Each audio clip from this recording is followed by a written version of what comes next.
بسم اللہ الرحمن الرحیم۔ قال النبی صلی اللہ علیہ وسلم الوضوء مفتاح الصلاۃ۔ اللہ کے نبی صلی اللہ علیہ وسلم ارشاد فرماتے ہیں وضو یہ نماز کی کنجی ہے۔ تو کل غسل کے بارے میں بتایا گیا تھا کہ جو ہے آدمی غسل کے فرائض انجام دیتا ہے تو وہ پاک ہو جاتا ہے۔ تو ویسے شریعت میں یا نیچرلی طور پر انسان جو ہے صحت مند رہنا چاہتا ہے، صحت و تندرستی اس کی اسی وقت باقی رہتی ہے جب کہ وہ پاکی اور صفائی ستھرائی کا اہتمام کرتا ہے۔ جتنا پاکی صفائی ستھرائی اختیار کرتا ہے وہ اس انسان کو اتنی ہی صحت اور تندرستی ملتی ہے۔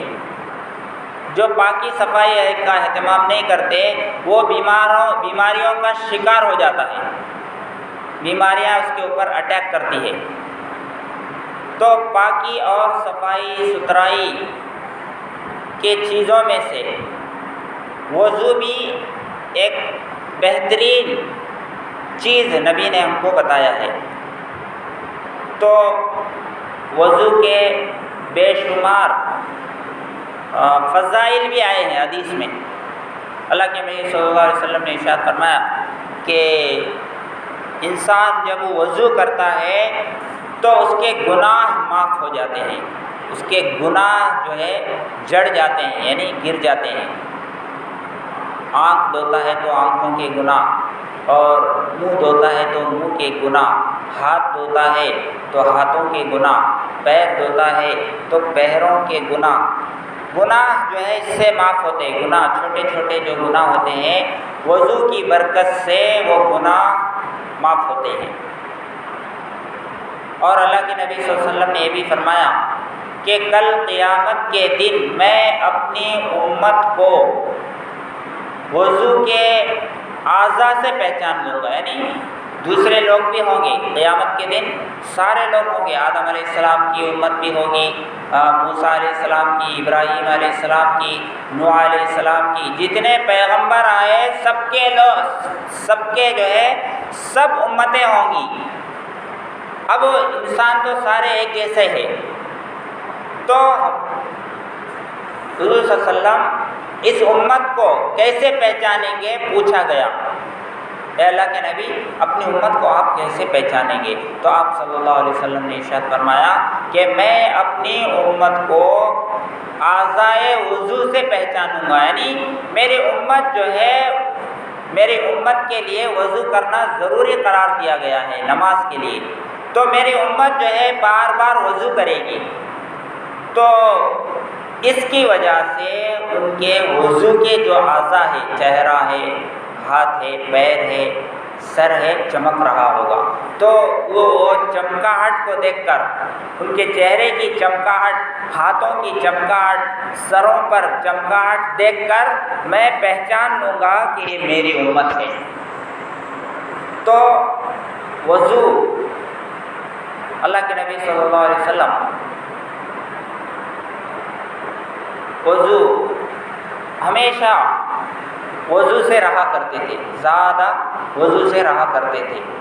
اور وضو اب آدمی جو ہے کوئی کچھ بے ہوشی طاری ہو جاتی ہے، آدمی کے اوپر بے ہوشی طاری ہو جاتی ہے، یا کچھ جو ہے عجیب حرکتیں کرنے لگتا ہے، تو بولتے ہیں کہ پہلے پانی مارو، اس کو چہرے پر ذرا پانی ڈالو، کیوں؟ ہوش میں آنے کے واسطے۔ تو ایسے ہی جو ہے آدمی کا جسم جو ہے وہ ایک مشین کی طرح ہے، اس کے اوپر گرد و غبار اگر بیٹھتا ہے اور صاف نہیں کرتا اس مشین کو تو وہ خراب ہو جاتا، بیکار ہو جاتا ہو۔ ایسے ہی انسان کا جسم مشین کی طرح ہے، اس کے اوپر بھی جو ہے گرد و غبار، دھول اور مٹی پڑتا ہے۔ ایک تو باہر سے، اور دوسرا یہ ہے کہ اس کے اندر سے بھی کچھ چیزیں نکلتی ہے، بیکار چیزیں، ویسٹ چیزیں، غلیظ چیزیں جو ہے انسان کے جسم سے باہر نکلتی ہے، ناک کے ذریعے سے اور منہ کے ذریعے سے، آنکھوں کے ذریعے سے اور دوسرے جسم سے، جسم کے دوسرے پارٹوں سے ویسٹ چیزیں نکلتی ہے۔ تو ظاہر ہے کہ ان کو دھوئیں گے تو آدمی صاف ستھرا ہو جائے گا۔ تو اس لیے جو ہے شریعت میں وضو کو رکھا گیا ہے، تاکہ آدمی جتنا زیادہ دھوئے گا اتنا پاک صاف ستھرا ہو جائے گا۔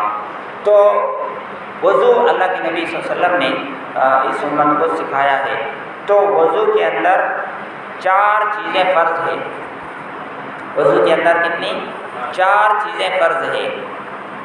وہ 4 چیزیں ادا کرے گا تو وضو ہوگا، نہیں ادا کرے گا تو اس کا وضو نہیں ہوگا۔ تو 4 چیزوں میں سب سے پہلی چیز کیا ہے؟ چہرے کا دھونا۔ سب سے پہلی چیز کیا ہے؟ پورا چہرہ دھونا۔ چہرے کتنا، چہرے کا کون سا حصہ کہاں سے کہاں تک دھونا وہ بھی بتایا گیا۔ تو پیشانی کے بالوں سے لے کر توڑی کے نیچے تک، توڑی کے نیچے تک کے حصے کو دھونا ضروری ہے وضو کے اندر۔ اور ایک کان کی لو سے، یعنی ایک کان کا جو چھوٹا حصہ دکھ رہا ہے، ایک کان کی لو سے لے کر دوسرے کان کی لو تک پورے چہرے کا دھونا ضروری ہے۔ یہ فرض ہے، اس کے بغیر اس کا وضو نہیں ہوگا۔ ایک ہو گیا، نمبر 1 چہرے کا دھونا۔ نمبر 2 دونوں ہاتھوں کو کوہنیوں سمیت دھونا۔ دونوں ہاتھوں کو، ایک کوہنی ہے، یہ کوہنی داڑھ کو دھونا، کوہنی کے اوپر دھونا، کوہنی کے اوپر تک دھوئیں گے دونوں ہاتھوں کو۔ تو یہ فرض ہے، اتنے حصے کا دھونا ضروری ہے، اس کے بغیر اس کی نماز نہیں ہوتی۔ اور تیسرا جو ہے چوتھائی سر کا مسح کرنا، یعنی سر کے 4 حصے آپ کریں گے، بیچ کا، ادھر اور پیچھے کا، 4 حصے ہیں سر کے، اوپر سائڈ کا، یہ سائڈ کا، پھر بیک۔ تو 4 حصے ہیں، تو 4 حصوں میں سے ایک حصہ یعنی چوتھائی بولتے ہیں اس کو، تو اس کا جو ہے مسح کرنا ضروری ہے، مسح کرنا ضروری ہے، تو اس سے وضو ہو جاتا ہے، نہیں تو وضو نہیں ہوگا۔ تو ایک حصے کا مسح کرنا، لیکن ہم سنت کیا ہے؟ پورے سر کا مسح کرنا سنت ہے۔ تو جو وضو کیا جاتا ہے تو پورے سر کے بالوں پر مسح کیا جاتا ہے، اور یہ سنت ہے، لیکن 1/3 جو ہے ایک حصہ، سر کے ایک حصے پر جو ہے مسح کریں گے، فرض ادا ہو جائے گا، لیکن سنت کیا ہے؟ پورے سر کا مسح کرنا ہے۔ تو 3 فرض ہو گئے، چہرے کا دھونا، دونوں ہاتھوں کو کوہنیوں سمیت دھونا، اور سر کا مسح کرنا۔ چوتھا آگے دونوں پیروں کو ٹخنوں سمیت دھونا۔ ٹخنے جو ہے یعنی یہ جو ابھرا ہوا حصہ ہے اس کے اوپر تک دھوئیں گے تو اس کا وضو ہو جائے گا۔ اب جو ہے اس وضو کے ذریعے سے قرآن بھی پکڑ سکتا ہے، اس وضو کے ذریعے سے نماز بھی پڑھ سکتا ہے، یا کوئی بھی عبادت کرنا ہے، ذکر کرنا ہے، یا جو ہے دعا کرنا ہے، کوئی بھی عبادت کرنا ہے، تو یہ وضو کے ذریعے سے عبادت انجام دی جا سکتی ہے۔ تو وضو کرنے کے بعد یہ وضو کب تک باقی رہتا، یہ بھی معلوم ہونا چاہیے۔ وضو کرنے کے بعد وضو ٹوٹ بھی جاتا، خود بخود ٹوٹ جاتا، تو وہ کیا چیزیں ہیں جن کی وجہ سے وضو ٹوٹ جاتا ہے، وضو ختم ہو جاتا؟ تو 8 چیزیں ہیں۔ وضو کو ختم کرنے والی چیزیں کتنی ہیں؟ 8 چیزیں ہیں۔ وضو بنانے کے واسطے 4 چیزیں ضروری ہیں، اور وضو ختم ہو جاتا ہے کتنی چیزوں سے؟ 8 چیزوں سے۔ اور وہ 8 چیزیں جو ہے نمبر وار یاد رکھنا مشکل ہے، 1 2 3 4 5 6 7 ایسا یاد رکھنا مشکل ہے۔ تو اس لیے کیا ہے، موٹے انداز میں جو ہے اس کو سمجھنے کے لیے علماء جو ہے اس کو جو ہے تقسیم کر دیے۔ دو کا تعلق سر سے ہے، یعنی جو 8 چیزوں سے وضو ٹوٹتا ہے ان میں سے 2 کا تعلق کن سے ہے؟ سر سے ہے، یعنی سر میں 2 چیزیں ہیں جن کی وجہ سے وضو ختم ہو جاتا۔ نمبر 1 چکر آ جانا، بے ہوش ہو جانا۔ سر میں کیا ہوتا؟ چکر کہاں آتا؟ چکر آ رہا ہو کہ آدمی سر پکڑتا پہلے، تو یہ چکر آنا یا بے ہوش ہو جانا یہ کیا ہے؟ سر میں ہوتا۔ تو وضو کرنے کے بعد کسی کو چکر آیا یا انہیں بے ہوش ہو گیا تو اس کا وضو ختم ہو گیا، اب پھر سے وضو کرنا پڑے گا اسے، ایک چیز۔ دوسرا کیا ہے؟ پاگل ہو جانا، یہ بھی یعنی چکر آنا، بے ہوش ہو جانا، پاگل ہو جانا۔ تو پاگل ہو گیا تھوڑی دیر کے واسطے، پھر جو ہے ہوش میں آیا، اچھا ہو گیا تو وضو ٹوٹ گیا اس کا۔ تو 2 چیزیں ہو گئی، ایک چکر آ جانا، بے ہوش ہو جانا، دوسرا پاگل ہو جانا۔ 2 چیز کا تعلق سر سے ہے۔ اس طرح بولنے سے آدمی کو ذہن میں بیٹھ جاتی بات۔ 2 چیزوں کا تعلق منہ سے ہے۔ 2 چیزوں کے تعلق کتنے سے ہے؟ منہ سے ہے۔ منہ سے کیا ہے؟ نمبر 1 ڈوک لینا، قے کرنا، منہ بھر کے قے کرنا، فل کھا لیے، پورا جو ہے چھڑ لیے، ڈوک لیے، وضو کر لیے، اس کے بعد ڈوک آیا، چڑھ لیے تو اب وضو ختم ہو گیا آٹومیٹک۔ پھر کے جو ہے الٹی کرنے کے بعد، قے کرنے کے بعد اس کو وضو کرنا پڑے گا۔ اور دوسرا کیا ہے؟ منہ سے نماز کی حالت میں کھلکھلا کے ہنسنا، نماز کی حالت میں کھلکھلا کے ہنستا ہے۔ ایسے بعض ساتھی جو ہے کسی کے عمل کو دیکھ کر نماز میں کوئی عجیب حرکت کر رہا ہے تو ہنسی آ گئی، کھلکھلا کے ہنسنا شروع کر دیتا ہے، یا جو ہے دوسرا آ کے کوئی ہنساتا ہے باہر سے۔ تو نماز کی حالت میں کھلکھلا کر ہنسنا، اس سے بھی وضو ٹوٹ جاتا ہے۔ تو 2 ہو گئی، ایک ڈوک لینا، منہ سے تعلق ہے اس کا، دوسرا کھلکھلا کے ہنسنا یعنی کھل کے ہنسنا، دانت جس میں ظاہر ہو۔ تو ایک ہے صرف مسکرانا، مسکرانے سے نماز نہیں جاتی، کہتے تو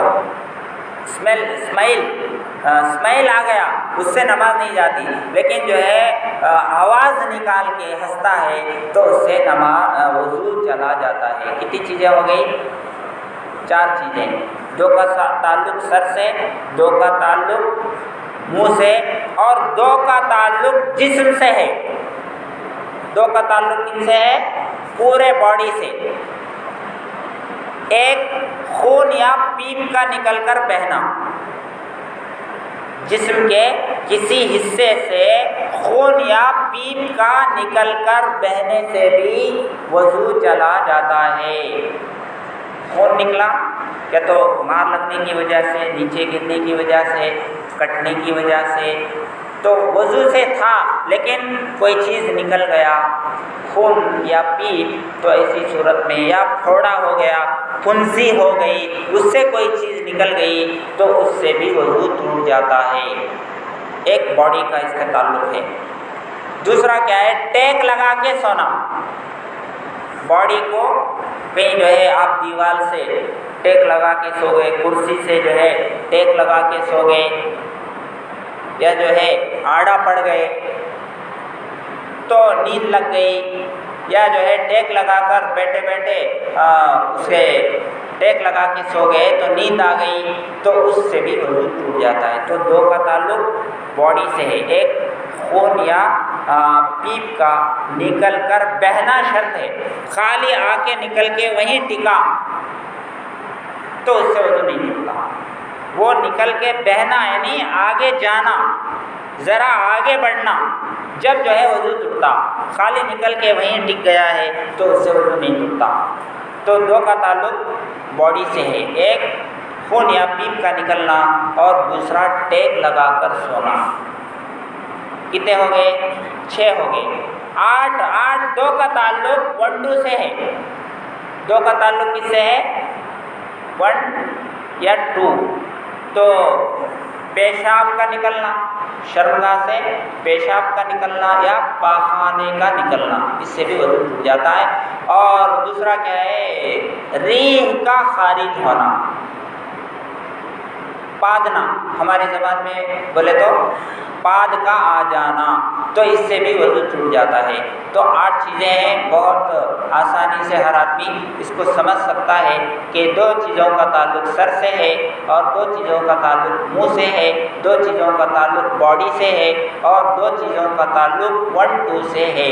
تو یہ 8 چیزیں ہیں جن کے پیش آنے کے بعد اس کا وضو باقی نہیں رہتا، اس کا وضو ختم ہو جاتا ہے. اس کو وضو کرنا چاہیے، وضو کر کے نماز پڑھنا چاہیے. تو اور بھی بہت ساری چیزیں ہیں، اللہ تبارک و تعالی عمل کی توفیق عطا فرمائے. آج 10th والوں کے ایگزام ہیں. 10th